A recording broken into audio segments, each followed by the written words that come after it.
Hey, this is Jersey. You're listening to the Garden State. You're listening to the Garden State, the only New Jersey podcast that gives you all the news you need to hear this week. My name is Josh Sobo. I'm Josh Trummick. I'm Jimmy Parks. And I'm Jordan Morris. Welcome back, gentlemen, to another episode. It is so good to be back on this April evening. Yeah. It's chilly April evening. April showers are gonna bring the Mayflowers. We also need warm weather for those Mayflowers. Right now, we're drenching the earth. I wonder, are we out of the drought No, watch? Not nope, even nope. close. Really? We are So- still in the drought watch. Okay, interesting. It takes a lot. to get us out to of the get drought. out. How many inches do we need? Like 10? 12, something like that. I don't know. Wow. It's a lot. Yeah, it's not happening. But I can't believe it's April. I really it's can't. crazy. It's crazy. I can't believe today's Thursday. Like, I feel like it was just Thursday yesterday. I know. That's what happens when you become an adult. You get a job. Your life just doesn't feel like you have life anymore. You just kind of wake up and it's the weekend. I got into an actual argument with my mom yesterday because I was like, it's Tuesday. And she's like, no, it's Wednesday. And I was like, no, it's Tuesday. And she was like, happens. no, it's Wednesday. Happens. Well, You waste your energy fighting your mother about what day of the week it is, Jimmy. You need Just some check his help. phone. I was convinced that it was Tuesday. It was not Tuesday. man. Your poor mother. Well, welcome back, everybody, to the podcast. It's so good to be here, like I said, on this April evening.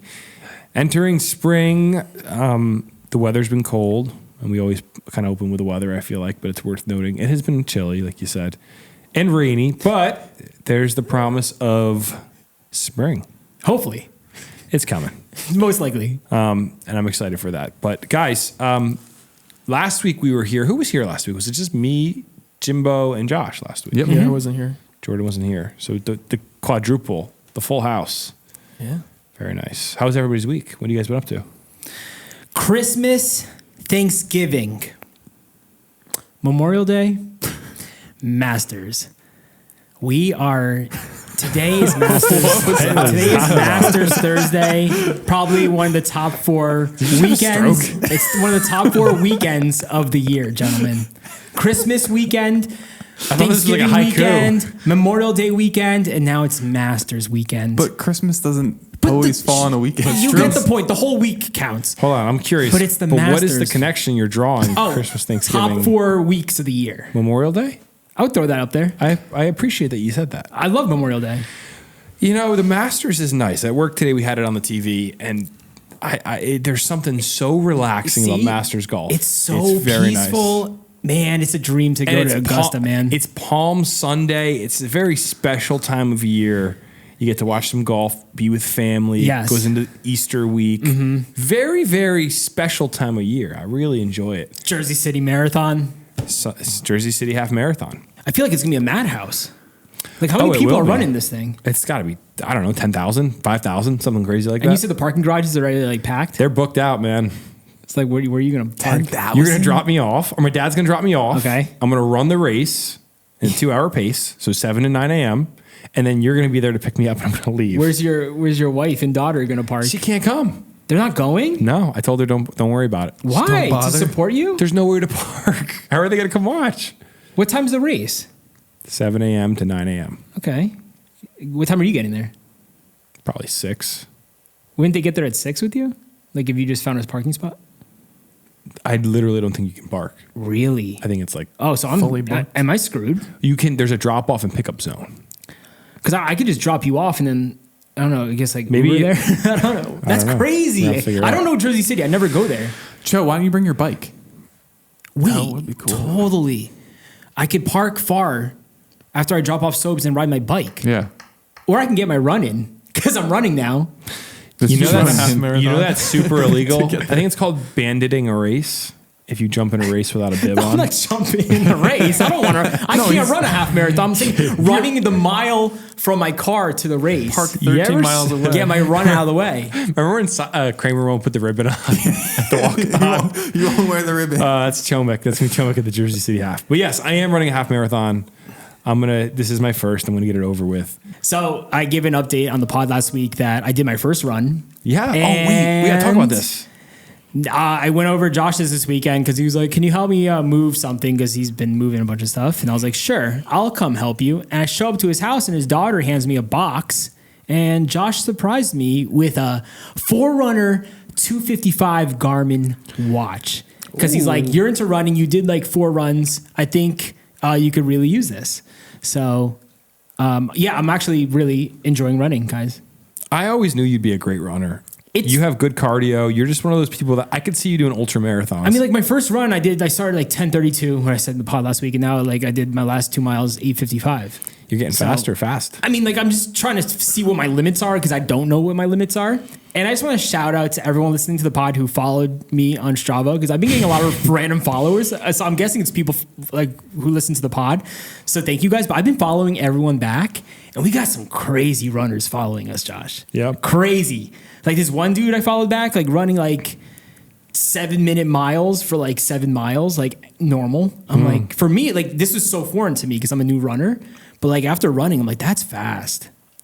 Yeah, it is very quick. Like, you guys are incredible. So yeah, I'm very motivated now to run. It's fun. It makes me feel good. I like running in the mornings.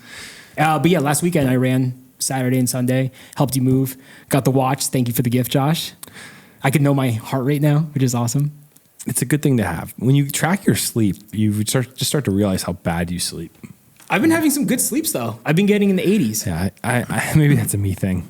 I'm just going through fatherhood. What's the biggest difference between explain REM sleep to me in like 5 seconds? REM versus like a light sleep. REM stands for rapid eye movement.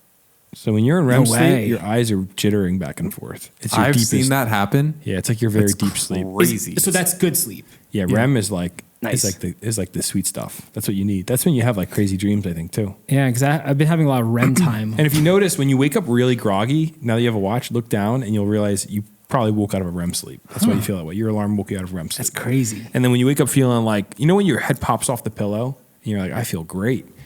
That's because you cycled out of REM sleep into a lighter sleep and you woke up normally. I used to have an app that would have a 10-minute alarm clock and it would slowly get louder. And the idea was it would break you out of REM. And I would wake up every day feeling great. Like I'd wake up every day feeling like not You got to get back on that, bro. I just wake up my whole house at this point. I was a single man. But yeah, so this weekend, Josh started running, which is great. Jimmy, did you do anything interesting this weekend? I feel like you're always doing stuff. I house sat for my friend's Christmas tree farm. Farm sat. That sounds like a Hallmark movie opening. Yeah. Yeah, he was like taking photos with the dog on the property. Was there like a lady that takes care of the horses that came by? No horses. Oh. There was someone who took care of the chickens who came by though. I got there and the chickens were just running around the property. Wow. And so I called my friend and I was like, yo, you know your chickens are running around. And he's like, oh, Cuckoo must be there. And I was like, who? Who's Cuckoo? One of his farm hands. Oh. And he was like, yeah, he's like the chicken whisperer. He lets them out all the time and just like whistles and they go back into the cage. Does he get eggs from the chickens? Yeah. Mm-hmm. Oh, wow. How many does he have? A whole bunch. Decent bit. 10? I don't know. Dang. To have a farm. It's the dream. To have a Christmas tree farm. That's the real dream. That sounds, the smell of pine in the morning would be very nice. Yeah. Do you want to ask Jordan his weekend recap? He didn't speak. Which weekend recap, Jordan? I didn't do anything. Great. Which is why I wasn't going to I thought he had something to say. No, I'm but sorry. I do want to say something. I want to shout out the Devils because they secured a playoff spot, despite how terrible they've been. Oh, wrong sound bar. Well, that one worked. Both of them worked. I'm confused because like I feel like 2 days ago I saw Frank the Tank rant. He's like they're not going to make the playoffs, and like now all of a sudden they made the playoffs. They did it. They just clinched a spot. So that's wonderful news. Yesterday, I think. You think they're actually going to make it far and no shot? No, they're probably done in the first round, but it's still exciting to have playoff hockey back in New Jersey. Sometimes those are the best playoff journeys when you don't expect them to do well, and then they just pulled together and do really well. Yeah, I mean, there's low expectations, so I'm like, yeah, you enjoy they're out it. in the first round. Like, I actually enjoy those. I enjoy those playoff runs more than when your team is excellent. Yeah, and you're like, okay, they have to make and then the they finals. lose first round. And you're like, oh. I mean, like look at the Mets last year. Like you guys had a pretty crazy playoff run. And yeah, that wasn't expected. And I think every day's a blessing at that point. You're like, wow, I can't believe we're playing another game. and then they lose, and you're like, wow, it's a good run. I mean, yeah, that's the thing. Most Mets fans were if- like, yeah, like, wow, thank you guys for actually trying your hardest, and it wasn't like devastating. Versus if they're having an amazing season, and then they just go into a funk when they hit like October baseball, and you're like, what's the point of watching 140 games so far, however many games it is, if you're going to fall apart? And you're just gonna right at the end. You're just gonna fall apart in the 5th inning in the World Series. That's a Yankees and, thing to do, man. And then I don't ever want to think about that like day gas ain't, ever again. Like gas ain't free, Yeah, you know? man. So Depressing. all right, Josh, what's the number people can call if they want to call in the mailbag? We have a mailbag. We love it when you guys call in. Call into the mailbag. The number is so simple, and that number is 908 67 99 99 3. Hey, how you doing? This is Alex. I live in Denville, New Jersey. I've lived in Jersey for about 4 years. I'm a transplant from Jersey, from Long Island. Shout out Suffolk County. I got a question to clarify something Ashley talked about in the last mailbag episode. When I moved to Jersey, I was pretty curious about the state law that it's illegal to pump your own gas. And I learned that the law was written a while back, for the protection of New Jersey citizens. And you know that the rest of the country makes fun of y'all for being not able to pump your own gas, being too dumb to pump your own gas. But, living here the last 4 years, I've done my fair share of pumping my own gas. And my question here is, corporate punishment for the attendees is different than criminal punishment. What is the criminal punishment for pumping your own gas? Is it a fine? Is it community service? Like, what is the actual offense for pumping your own gas? And furthermore, who is enforcing this state law? Is it state troopers? Does it fall on, local municipal police departments? Because every time an attendant tells me it's state law, it's illegal to pump your own gas, I'm like, get out of here. You're a gas station attendant. Go help somebody else. I'm fine. Like, you know what I'm saying here? I hear your frustrations. I think it's a little silly, but you know what? A lot of things are silly in Jersey, and that's what makes Jersey, Jersey. Love you guys. Love the pod. Keep up the great work. Hope to see y'all soon. Have a great one. Bye-bye. Thank you, Alex. Alex, how you doing? Alex, you're one of us too. Don't be Hey, saying. how you doing? Hey, how you doing? This is How you doing? Gabagool. Oh yeah. Welcome to Jersey, baby. Yeah, First Alex, off, you're one of us now. Like, you can't be saying the country's making fun of y'all. Like, you're one of us now. The country's making fun of you too. So while he was going on about how stupid we are, I decided to ask ChatGPT because I was curious, and it did pull up a few articles. So it says if in New Jersey it is illegal for gas stations to allow customers to pump their own gasoline. This prohibition has been in place since 1949 under the Retail Gasoline Dispensing Safety Act, which mandates that only trained attendants are permitted to dispense fuel. If a gas station permits self-service fueling, it can face fines of up to $250 for the first offense and up to $500 for subsequent violations. Additionally, individual motorists who pump their own gas may also be fined up to $500. So the law is enforced as an administrative violation. So it's not a criminal offense, it's an administrative violation. But I don't think it was ever, like, I don't think anyone's ever gotten that fine in Jersey once. I was just about to say, like, if it's ever I think I been read into enforced. it. It hasn't happened. The primary rationale behind this regulation includes safety concerns such as preventing fires and ensuring proper handling of flammable materials, as well as preserving jobs for gas station attendants. So there you go. You happy with that? Is that a good enough answer for you, Alex? Well, I think like Alex was just asking like who's actually enforcing it and who's doing it. Like I don't think it's ever been enforced. That's why no one's ever gotten in trouble for it. And that's like the point we were trying to make on the pod. We're like, let's just do it. And that's why we had HR calling in saying you're going to get the tenant in trouble. So I guess those are the only ones getting in trouble because I don't think anyone's ever gotten a fine for it in New Jersey. Well, the Once. only reason the tenants would get in trouble is because the company would be worried about getting fined.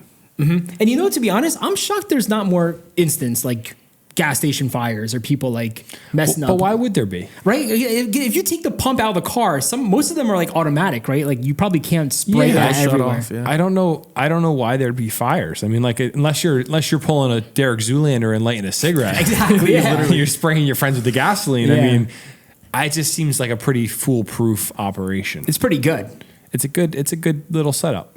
That's why I will continue to pump my own gas. Yeah.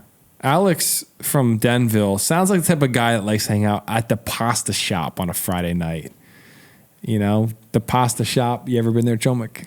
Not the pasta shop. The pasta shop. Am I allowed to go to the pasta shop? I don't know, but if you're from Long Island, that's a spot you might want to check out. That's all I'm don't going to say. know, man. All right, so let's move on to another call here. This is from Chris in Piscataway.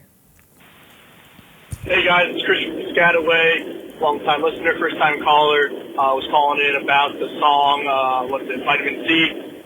I grew up in a little town in Otisville, New York, and we did sing that actually. I think it was elementary school graduation, but love what you guys do. Keep it up.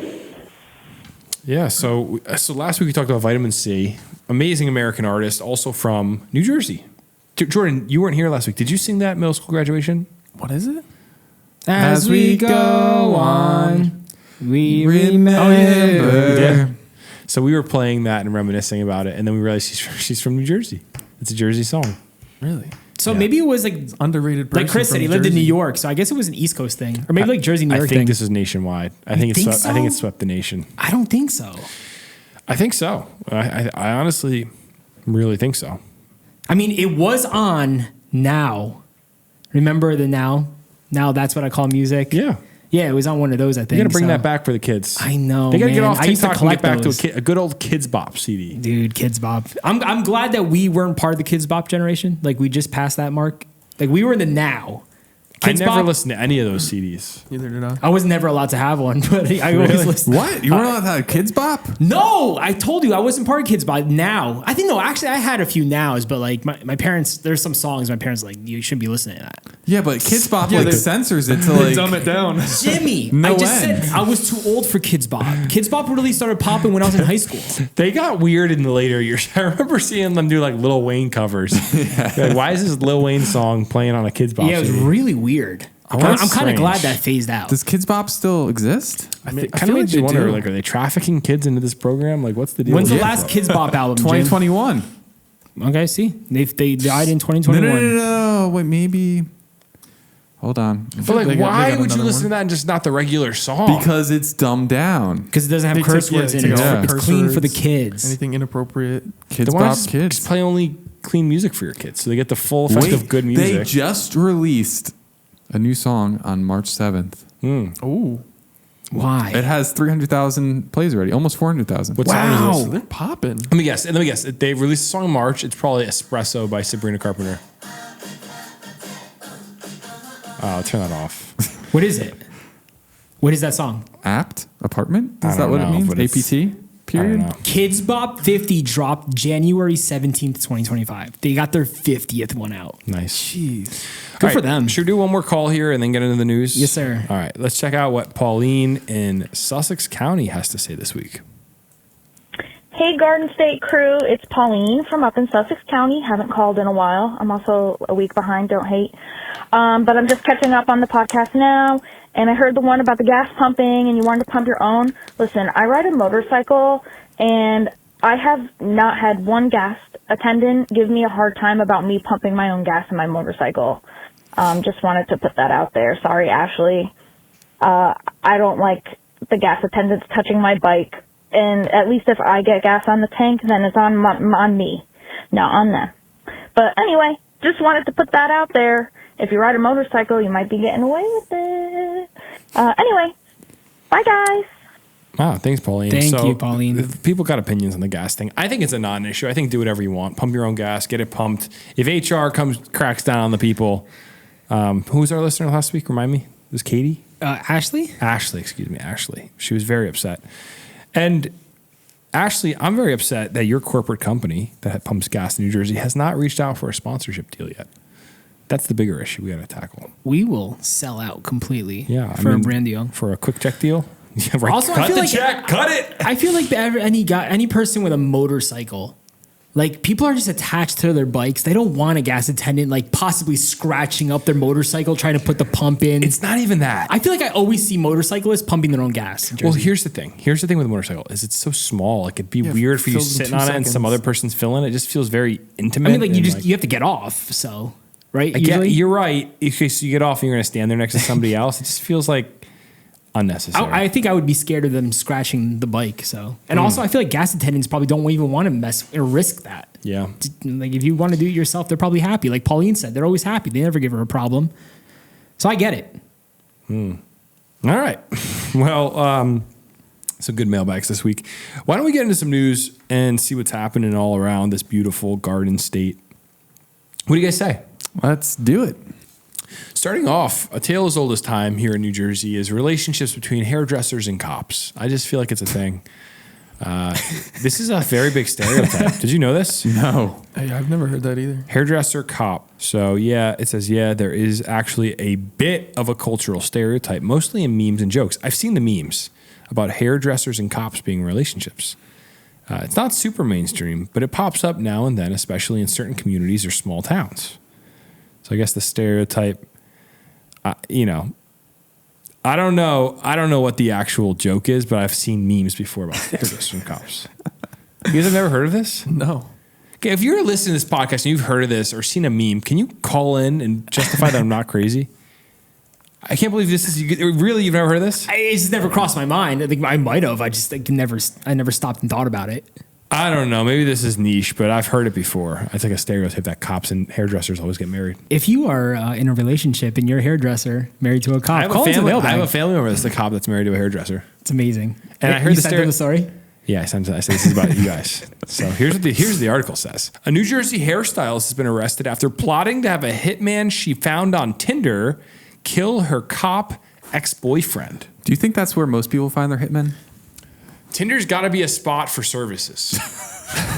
If I'm a plumber and I'm looking for business, I'm going to make a Tinder profile of me with a wrench saying I'm a plumber. No. It's a weird customization. That's a bad one. That's a really bad one. But That's a bad example. no. Electrician, okay? Did she just like randomly find this guy on Tinder? Do you think to hire him as a hitman, or like did it just come up in conversation? Like, there's so many questions here. Well, do you think she was seeking this type of a service? That would be crazy. She was definitely seeking the service, but she met a phony hitman. Is that like one of the options you can like choose for like your preferences? Sign up this week, Jim, and then get back to us. Let us know how it went. Jimmy, do you have Tinder? I do not. Have you ever had it? I did not.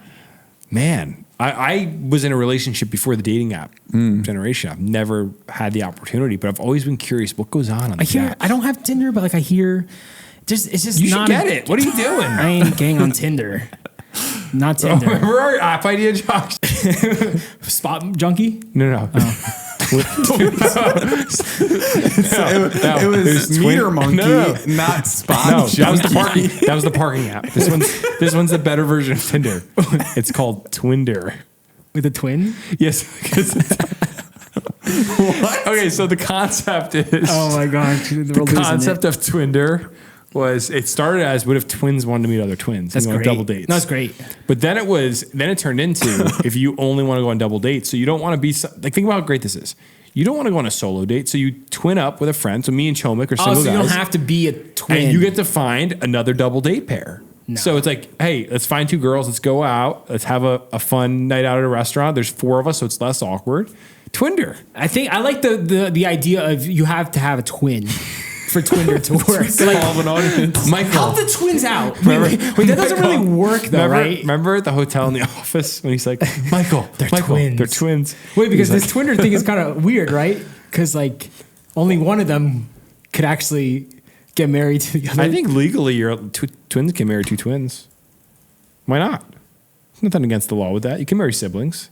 I've seen stuff like that. Like siblings can't marry each other, but like interesting. Like 2 identical twins can marry 2 identical twins. Why not? Because if I get it, it's not blood, but say your twin brother marries this twin girl, and then that technically her sister becomes like family to you. She's like your sister-in-law or something like that. I feel like that's fairly common, like siblings marrying another set of siblings.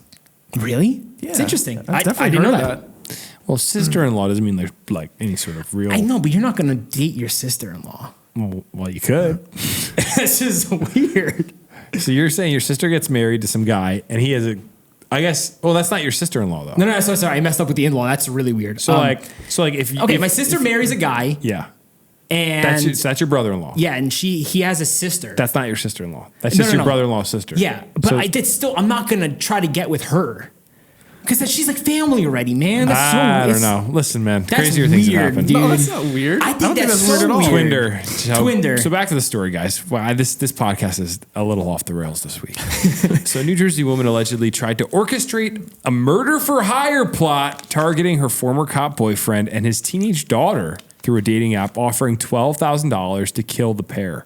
Which, by the way, $12,000 to kill two people has got to be, that's like thrift shop rates. That's like cheap.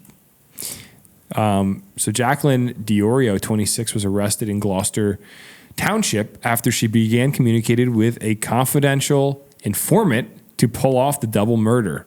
The Camden County Prosecutor's Office said on Facebook on Tuesday. Diorio is accused of offering the phony hitman $12,000 to kill both her 53-year-old ex-boyfriend, who is a cop with the Philadelphia Police Department, and his 19-year-old daughter, which is funny because earlier it said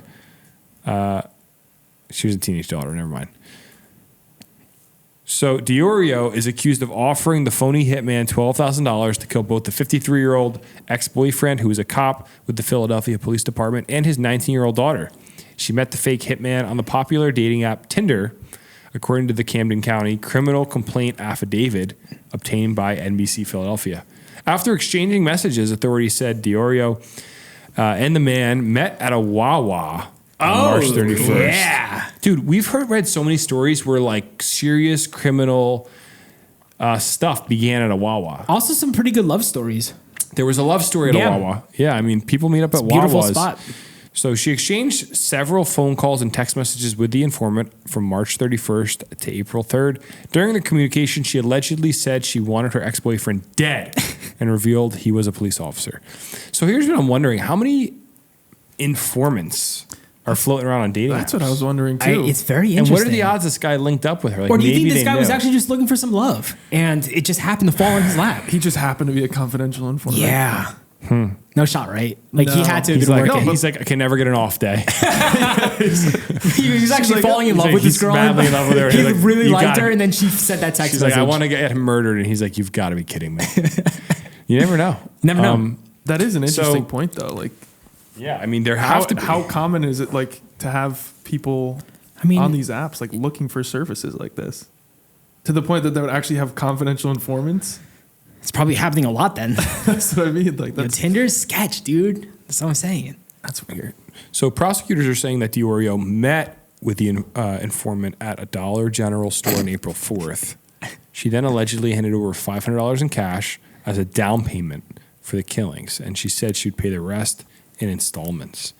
What I want to know is what happened in this relationship that she wants to murder this guy. Like, this seems crazy to me that you would hire a hitman via Tinder.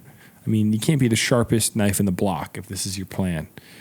But she's been charged with 2 counts of first-degree attempted murder, 1 count of first-degree conspiracy to commit murder, 1 count of third-degree possession of controlled dangerous substance. So she's also, potentially going to get a sentence of 10 to 20 years in New Jersey State Prison. What were you thinking is the question here. What do you think, guys? What are you thinking if you're going to hire a murderer? I was just actually, right before we found this story, like yesterday, I was watching some YouTube videos about stories like this where like someone's trying to get their partner killed by a hitman and then they get caught by someone undercover. I feel like there's so many And stories there's so many, like yeah, that. like, it's I feel like no always one an ever gets undercover. away with it. It's like it's very hard to find a hitman these days. That's not Like, that's not an informant. undercover cop or something. Yeah, like what goes on through your head thinking that you could actually get away with this? I don't know. Like you got to be sick in the head, man. It's really sad. Especially when you're leaving behind like a whole digital trail Like of like messages. All and the stuff. article tells us, it says her and her ex-boyfriend revealed that that he and Diorio ended the relationship on March 6th. Detectives discovered that Diorio had filed a temporary restraining order against the cop in the summer of 2024, but it was later dropped. So they had a bunch of issues in the relationship.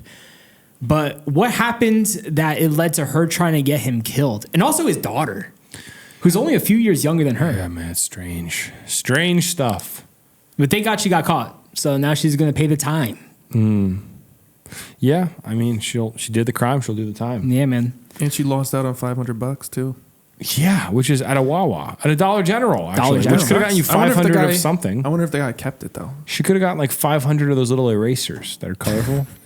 Instead, she got nothing and she went to jail. Do these informants, do you think there's incentives for them? Like, he's like, all right, cool, I got this check off Tinder. Okay. Like, do I get a raise now? Like, does he win something? Let me ask you this. Or is that like part of his hourly pay? Well, he's probably just like, if he is an actual informant, he's probably just like a detective. It's pretty cool. But let me ask you this. If you could be a freelance informant and your job is just to catch murder for hire people and you get paid 10 grand per person, Okay. do you think you can get one person a month?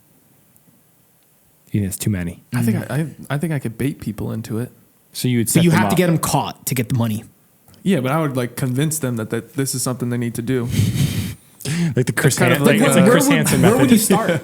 Like, Predator. where would you start? Hop on Tinder, I guess, and start saying, "Hey, you got a messed up ex-boyfriend." Like when you like, here's the part when you swoop in as like the nice new guy. You say, "What happened in the last relationship?" And that's the first domino. And then you start going, Yeah, "This like what are the sounds- odds? Like how often is someone sounds trying like- to get a hitman? Sounds like you were abused here, and we got to resolve this."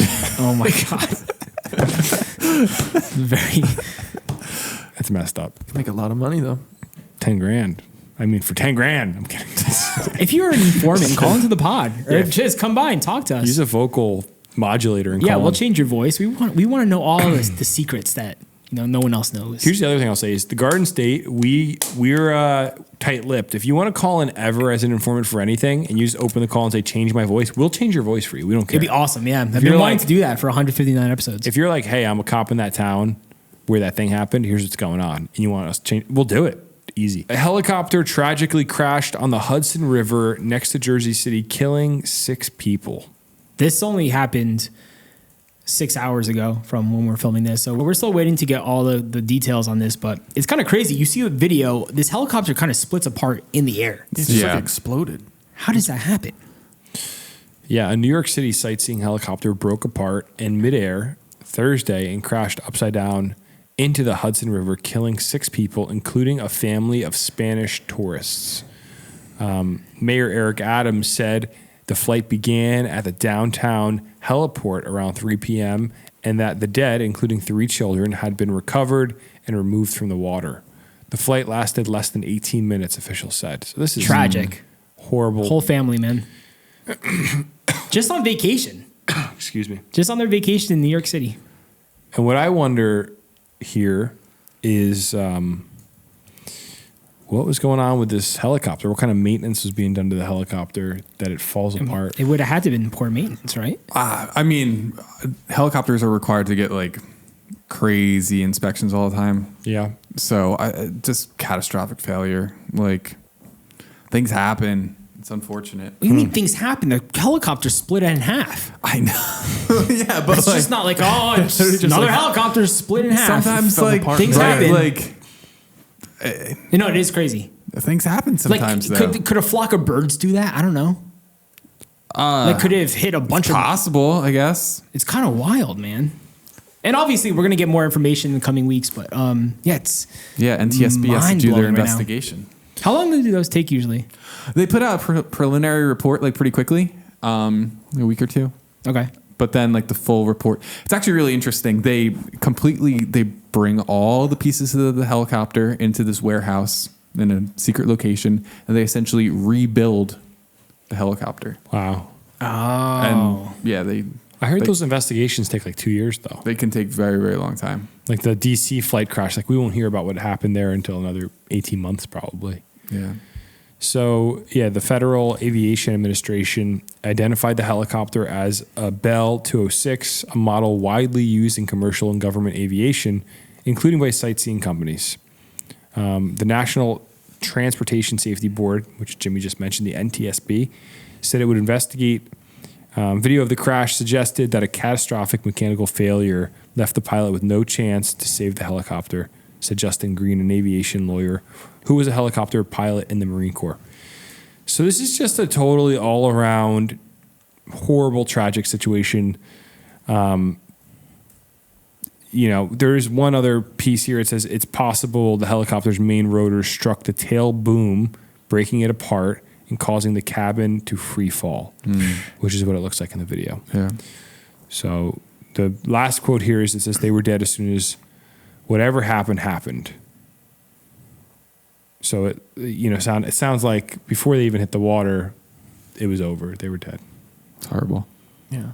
I was like shocked today when it popped up on my feed and I saw the video of just this plane, this helicopter falling out of the sky. Yeah. Right near Jersey. And like, 20, a few hundred more feet, this thing could have hit a building in Jersey City. Yeah. Yeah. That's how like close this was, which is crazy. Yeah. There was another helicopter crash, I think on the Brooklyn side a few years back, sightseeing helicopter. Yeah, and the people, I think they died because of They couldn't get out of the they couldn't get out of harness. the harnesses. Yeah. Well, like they drowned? Yeah, Yeah. I think they survived, and I think that is the case with most helicopter crashes. Is because of the upward airflow pushing against the blades. You could correct me if I'm wrong, Jimmy. I think helicopters typically, if you lose engine power, you can still land comfortably. I think it's called like an auto rotation or something like that. Yeah, it's like automatically, the way the physics of it works, you Yeah. can still come down carefully. But in many cases, people freak out. And that's when we flew on that helicopter a few years ago together. Do you remember when they did the whole like safety course on being able to like? They kept saying how this is, you got to stay calm and get out. You got to pull the harness and get out. And I think people freak out, understandably so. But like, I feel like even if you can get out of it, what are you gonna do? Like you're gonna die on impact. Not necessarily. No. I think in that case in the river they didn't die on impact because probably landed. That's what I'm saying. Like the upward airflow against the blades, it comes down gently, even if you lose engine power. But then it probably just looking at the sunk. video, that didn't look gently. No, to me. I'm not that saying one. this. I'm saying if most helicopter crashes where they lose engine power, they can land gently. It doesn't Yeah, have to with be- auto rotation. This one, the helicopter blew up. I thought you guys were talking about this one. No, this one blew up. But I'm saying people died in the last one, not because of a crash, even though it lost power. They died because they couldn't figure out how to unbuckle That's themselves. tragic. That's the And- worst way to go, drowning. Because I was curious, I looked it up. Minimum height for auto rotation is 500 feet above ground level. Okay. So if you're lower than 500 feet, not gonna work. It's not, yeah. But if you're The 3,000 feet up, suggested minimum is 700, but it could work Okay, 500. interesting. Probably with a really good pilot. Yeah, but I'm pretty sure like when you go for your helicopter like training classes, they practice it. All right, let's move on to another story here. This one revolving around the famous John Bon Jovi. John Bon Jovi has come under fire by the mayor of Toms River after opening a shelter that feeds the homeless.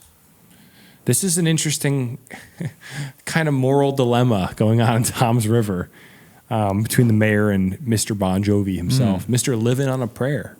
Oh, we're halfway there. Cowboy. What do you mean we're halfway there? We're halfway there. Oh, yeah. Oh my God. Goodness. Halfway to Toms River. Really? Didn't get the joke. Did not catch that at all. It was a good one. It was, Jimmy, it was good. so That good. was Jimmy, that was awesome. Cowboy.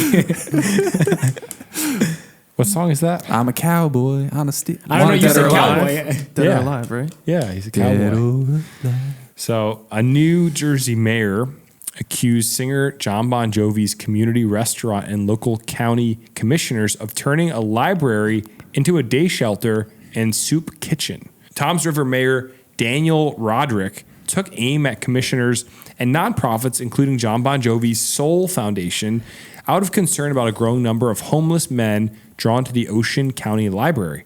The John Bon Jovi Soul Kitchen community restaurant opened in February inside the library's Toms River branch. The site offers meals for a suggested price of $12, and diners can pay it forward for those who are unable to pay. So for those without enough money to afford the meal, volunteering options are available. Roderick said he has met with county officials in an attempt to find a solution, but the county has done nothing as the number of homeless people in the area has grown. He said parents should be able to take their children to other branches of the county library instead. They've completely ignored all of the complaints and concerns. The mayor said about some of the commissioners, mothers shouldn't have to walk through large gangs of intoxicated and mentally ill men with their children to borrow a book. Yeah, it's an interesting conversation. In a statement released to news outlets, the nonprofit said through our JBJ, John Bon Jovi. As you walk in there, like, John Bon Jovi. Everyone's dressed as John Bon Jovi. Through our, sorry, ADD. In a statement released to news outlets, the nonprofit said through our JBJ Soul Kitchen, we connect people to resources and services. Whether they need employment, mental health support, or housing, we try to remove the barriers that are keeping them from thriving, not just surviving. What do you guys think here? This is a conversation we see happening around the state. Is the mayor in the wrong for saying we don't want a ton of homeless people that have drug problems and mental problems congregating outside of the local library?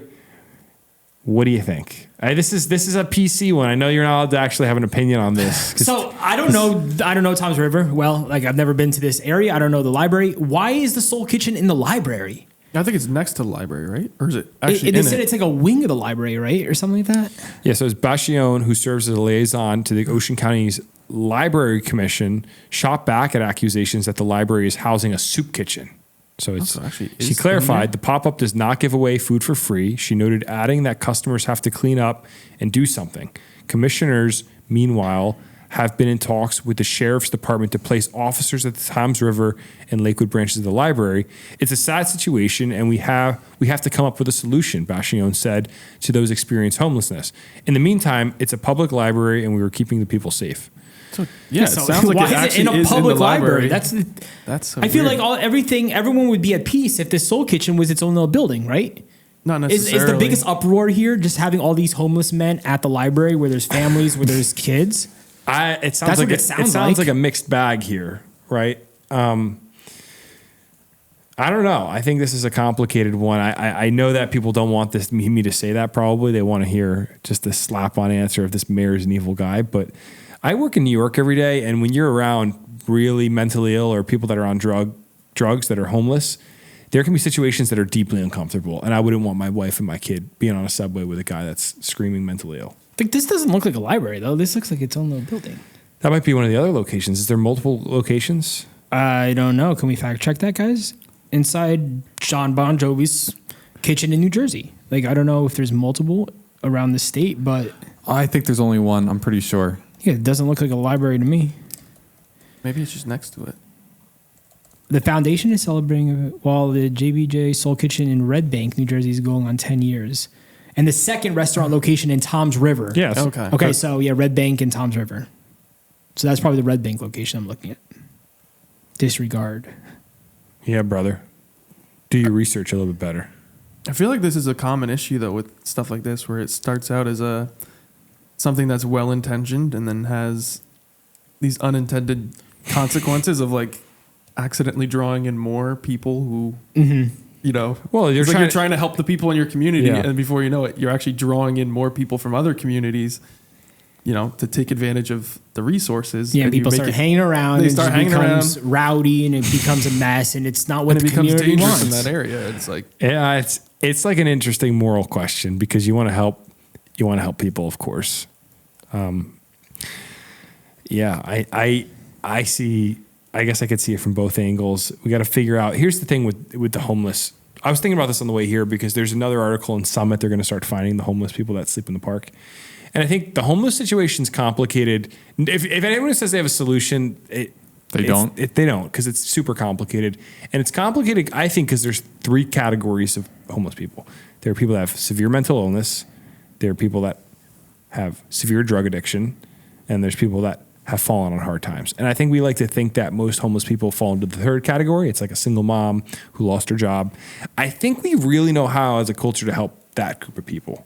Like the person that fell on hard times. We have, unemployment. We have Section 8. We have food stamps. We have local charitable organizations that are willing to help. I remember my church that would always help out if there was a single mom that needed help. More than willing. Lots of local 501c3s that are going to be generous, right? I think the first two categories, though, we don't know what to do with. People that are mentally ill, people that have addiction problems, and it makes it a really complicated conversation. How do we help these people? Is it helping them to just give them resource, but to never resolve the root problem and let them live on the streets? Some people would say that's the solution. That's empathetic. I don't know. I think there's not a clear cut solution here. You know? There's not, because they kind of need to make the change themselves. Because like you could provide them with housing and provide them with everything, but like they're gonna land up in the same spot or they're gonna trash the place or something because, you know. Yeah. Well, and and some people may not even be able to make, like if you're severely mentally ill, like I've been walking up the street in New York and you see some people where you're like, yeah, they can't even help it. They're just like, it's beyond the type of thing that you could just go, hey, snap out of it. Like that's not what mental illness is. Not at all. You know, especially if some of these people are veterans that have served and they got, so PTSD. Yeah. it's like, it's kind of crazy. So on one hand, I feel a lot of sympathy for the people that are going through that, because it could be your family member that's living on the street. On the flip side, I get if you're to the mayor's point, if you're a mother bringing your child in. I've been in New York as a grown 6'2" man and had situations where I'm like, it's, people can be freaky when they start screaming and freaking out, like a homeless person that's going through something with, and you don't know what they're going to do. They could swing at somebody. They could swing at me. And if my wife and kid, Shell likes to take Junie to the library all the time, I could imagine her feeling a little uncomfortable and maybe not wanting to go in if people are being a little rowdy. But I don't know how rowdy they're being. Exactly. We don't have all the details on what this actually looks like and if it's as dramatic as they're saying. Is that unfair, though, what I just said? No, it's totally fair. And I think a lot of people agree with you. I just don't want to, I don't know. I don't want to give a soundbite. That's messed up. I mean, I get it. It can be taken out of context. That's what I honestly feel. I'm not trying to make up, maybe I'm wrong, but that's what I feel. No, I think you're right. It's like it's a double-edged sword of like helping Most them, people and feel it's that like, way. It's a different. But also with what you were saying about Summit, what is finding homeless people going to do? How is that any kind of deterrent? The thing in Summit is, I think the thing in Summit is this is a whole nother article.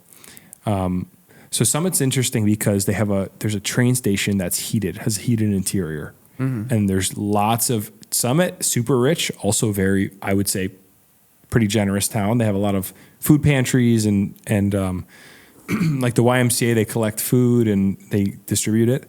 So it's a great place if you're homeless. You can sleep in the train station. You can go get food every day from the pantry, one of the various locations. And it's like kind of a nice little suburban town to post up in. There's no crime. You don't have to worry about someone stabbing you. It's like great. And as a result, there's a real serious kind of like growing homeless population. I was in the park one time in Summit, and there was a homeless guy. I was walking with my daughter, and they have this little veterans memorial for World War I, World War II. And a homeless guy, brown bag in it, holding a brown bag, pulls down his pants, starts peeing. He probably didn't know what he was doing because he was probably blitzed out of his mind, peeing on the World War I memorial for the veterans that had died in the First World War. And I was thinking, like, that's crazy. Like, we got to do something about that. Like, there's got to be a solution there. So I think the town's thought, and this is like a big, I live locally. I've seen a lot of the conversation on different like Facebook stuff. I think the thought is that the fine would, depending on the person, because I think the stereotype of this Summit person is not the single mom that fell in hard times. It's guys that are belligerent, drunk, guys that are mentally ill. I think it's going to push them into government facilities. Maybe.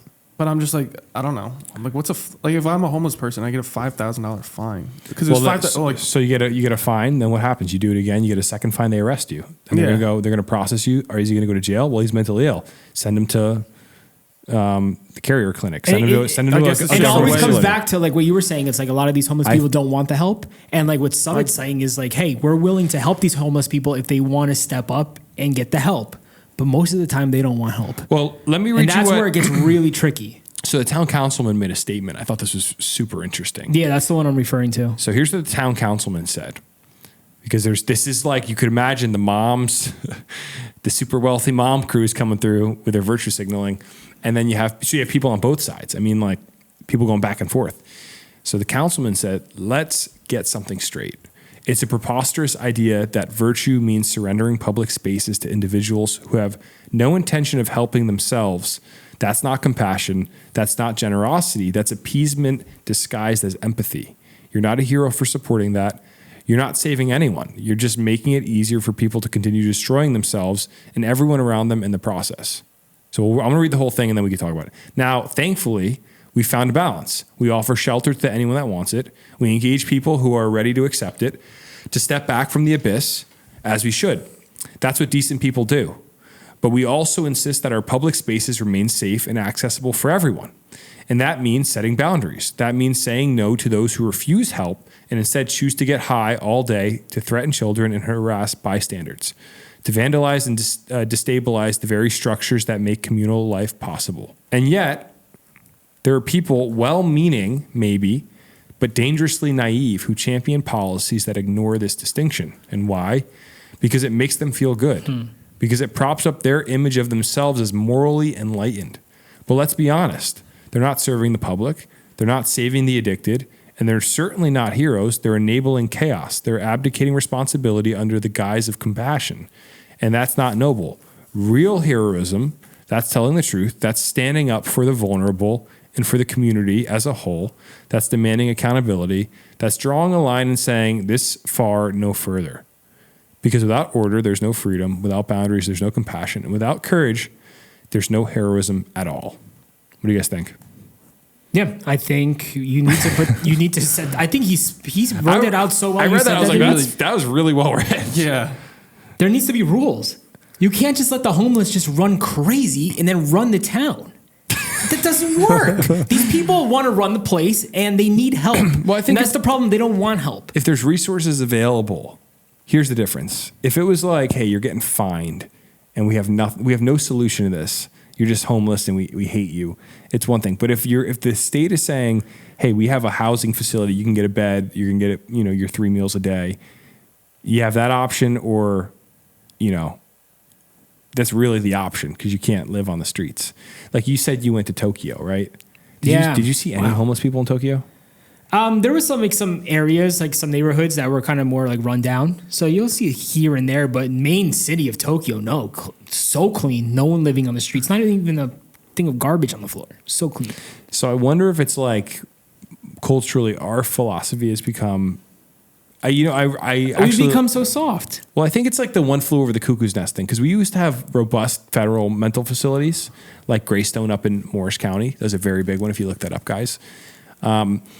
But what actually, I think, happened over time, and I think One Flew Over the Cuckoo's Nest, the famous Jack Nicholson movie, was attached to this, is they were painted in a really bad light. It was almost like a violation of personal freedom. You're putting people in a mental facility, and it's against their will because they're mentally ill, and they can say, I don't want to be here, but they're a danger to themselves. So it creates a really, like, we value freedom in America. We value, your human rights. So it makes it. I'm not saying that's not a value in Japan. Like, but if I was walking outside downtown, I pull down my pants and I start peeing on a statue, I'm gonna get arrested immediately. Well, that is public indecency. So but if the homeless guy does it, oh my gosh, the town freaks out, and they say it's all right. To your point, Sobo, that was a big thing in the mid 20th century, deinstitutionalization, where they moved people out of dedicated residential facilities and into more like community-based care.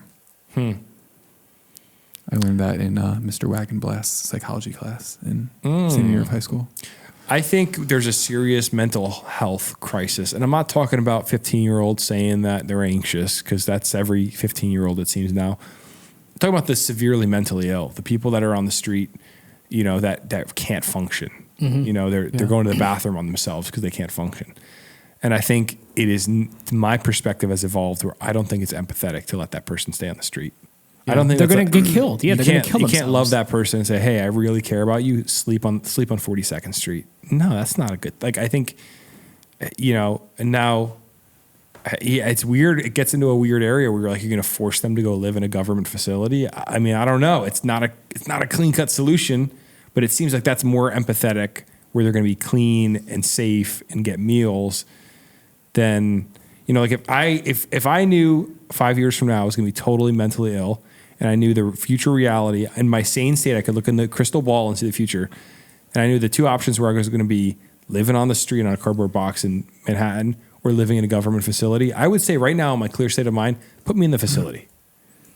I don't think Yeah. I would want to be on the street, and those people can't make that decision for themselves. They So it's can't, like no. it's weird. Like you're not going to commit people, but And it's that's the thing. It's like it's never ending because these people who are mentally ill, they're not in the right state of mind. They don't want the help. They don't know what's going on, and that's why it's just like what happens. Then the spiral continues. Or sometimes they view the help as bad. I mean, which sometimes it's valid. Like sometimes the homeless shelters and stuff are more dangerous than just sleeping on the subway or something, or sleeping. I've heard that argument at a train too. station, but Yeah. so Like these know, homeless maybe people, that's- like I think I heard somewhere they were like, I don't want to go to a homeless shelter because I'm going to get robbed. yeah, or I'm going to get stabbed while I'm sleeping or something. well, that's where the So onus it's so is on civil. tricky. But that's where the onus is on civil society to make better resources for Exactly. these people. Yeah, where make it's it like safer.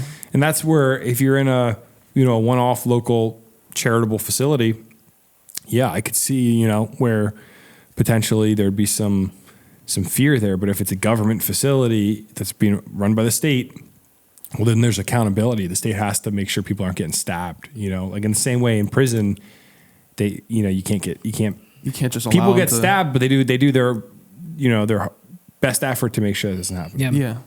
So we spent a lot of time on this. We should keep moving on to something a little bit more lighthearted. A demolition has been planned for the world's tallest water sphere, which happens to be located in Union, New Jersey. This is a tragedy. It's sad.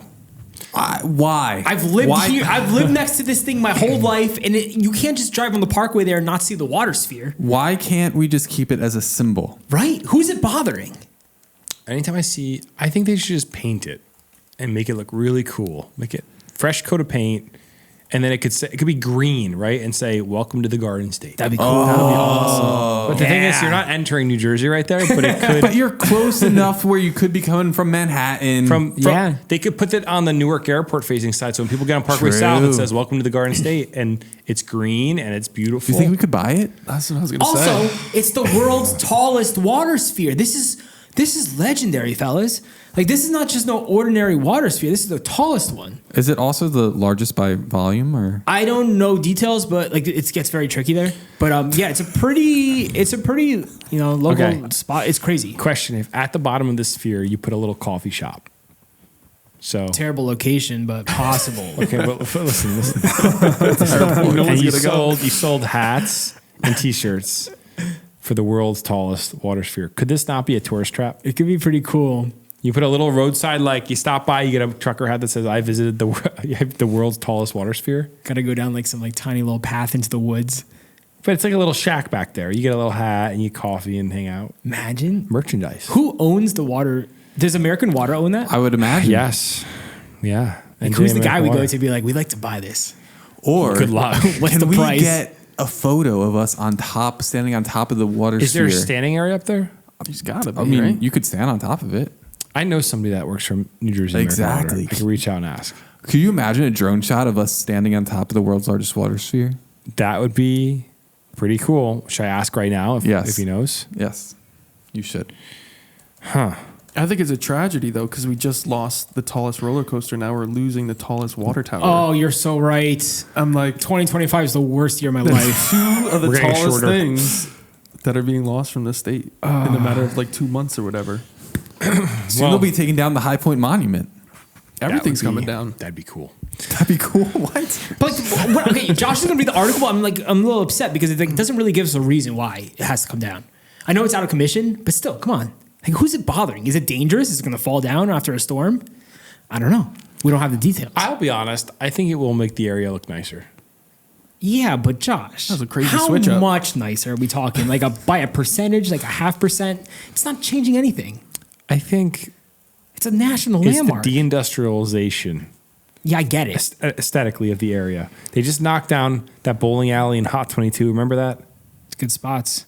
I didn't mean it like that. I mean, like I always liked seeing like those spots on 20. They're probably gonna put apartments up there, Dude, that building was disgusting looking. What, It's like wait, all the bowling dilapidated. alley? Yeah, when you across from the old Toys R Us, they had the Where it was- Lowe's is. Yeah, I went to the billiards hall a few times right there. Did you? Yeah, recently. I Okay, went with next you. to there used to be a bowling, alley. and Never Hot- been to that. And Hot 22. Yes, I remember that. And it used to be the fish store too. Remember? Was that connected? There's to an it? aquarium there too. Back in the day. Well, they knocked it down. It looks so much better when you drive past. It just looks cleaner.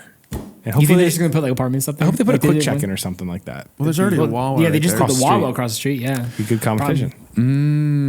So Josh, we got to keep it old school, man. Enough with these apartments, and we always talk about this. It's enough. it says the owner of the water sphere, New Jersey American Water, is planning to demolish the 61-year-old structure.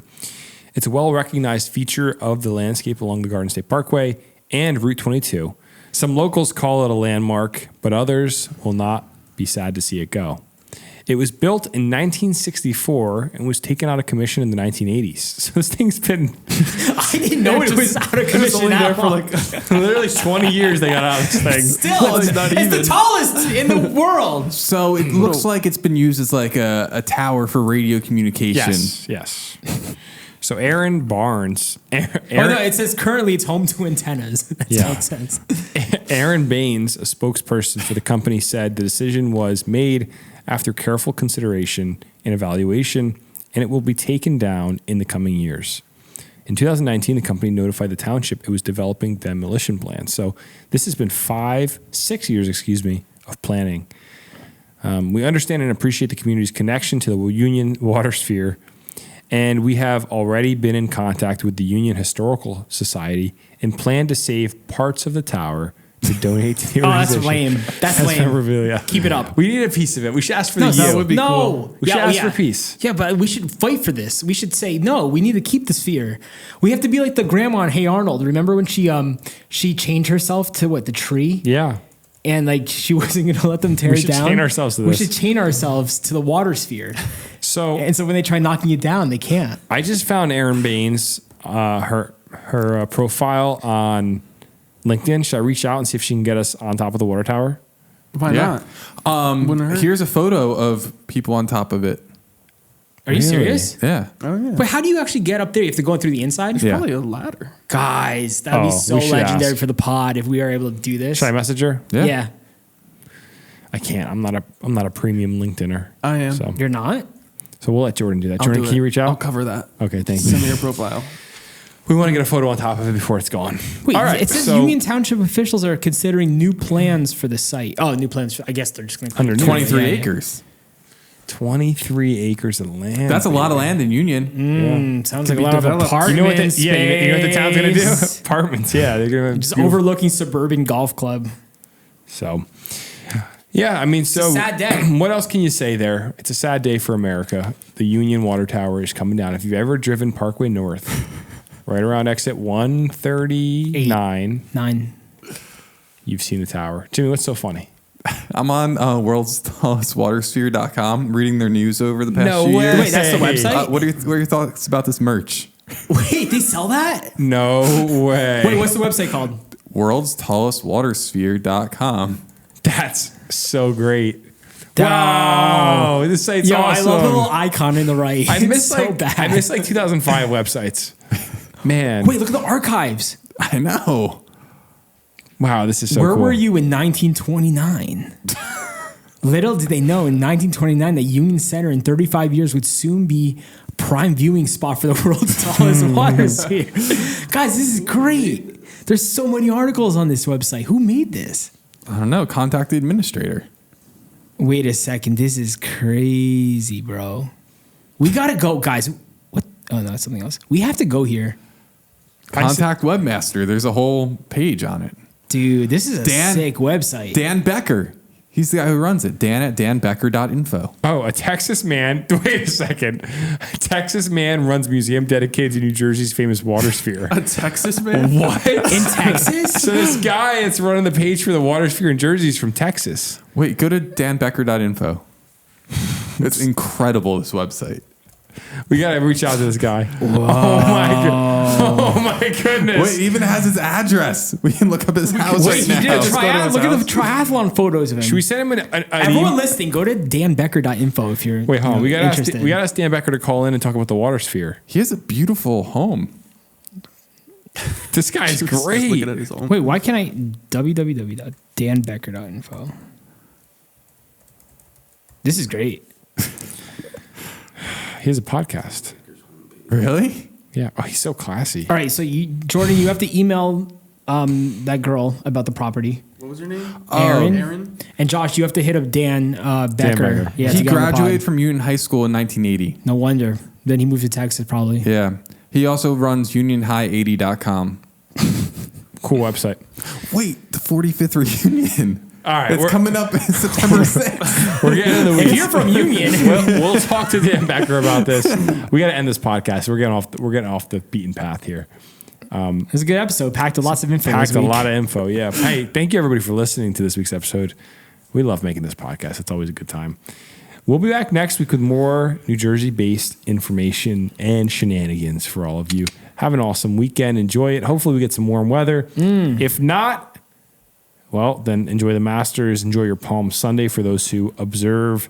Enjoy your half marathon if you're running the Jersey City half. And we will catch you Guys, next week. If you're in Jersey City, I'm going to be just chilling around. Yeah. So come hang with me while I cheer on Josh Sobo. Possibly running. You got to show me where to stand and stuff. I've never actually been to a half marathon, so. Go to the finish line. Just wait for me to cross. Yeah. I'm very excited, dude. Very excited. Stoked for you. Proud of you. You're going to crush it. If I finish, that is. You will finish. Don't say if. Right. You will. It's like 7 weeks of training for half marathon. You got this. All right, everybody. Have a good week. We'll catch you next week. God bless. Later. Bye. See ya. You're listening to the Garden State.